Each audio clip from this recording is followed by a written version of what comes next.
Mwanaume yoyote anapokosa tendo la ndoa anakuwa kichaa. Kwa nini?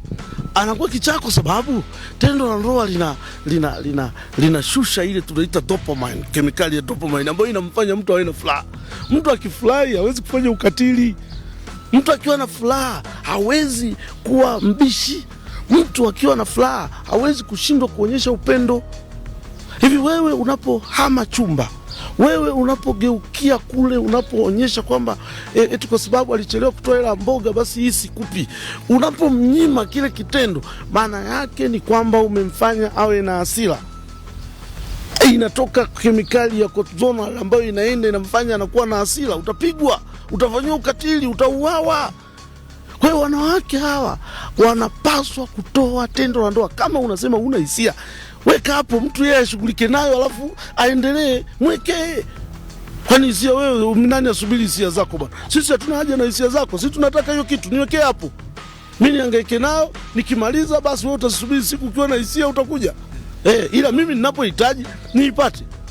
Kwa hiyo mwanaume, yani kwa hiyo mwanamke leo hata akisema yeye ana mudi, wewe aiweke tu hapo. Aweke, wewe niwekee hapo. Kwani nani alikwambia yeye inasubiri mudi?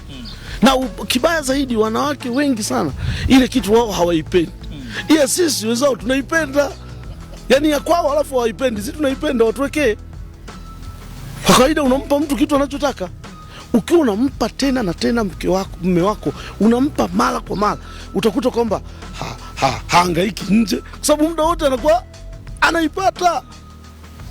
Hasa wewe una uwezo ukaa miezi miwili, mwezi mzima, wiki mbili bila kupata. Mtu uliye naye anataka kila baada ya siku mbili anataka.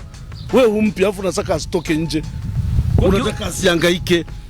Na kuna mwingine ukimkatili kabisa, hatunzi watoto, hafanyi chochote, anakutandika, anafanya nini, watu wanasema huyu jamaa mkali kweli kwa mke wake. Sio mkali. Sio mkali. Kuna kitu ananyimwa, hapati. Anakuona upo tu pale unazurura, utoi chochote, upo tu kwenye nyumba yake. Anachukia. Kwa hivyo watu wakitaka ukatili upungue kwenye familia, kwenye ndoa, tendo la ndoa ni muhimu kuliko kitu chochote kingine. Hata uwe na heshima, uwe na adabu, unaleta hela, hautoi tendo la ndoa, ukatili utafanyiwa.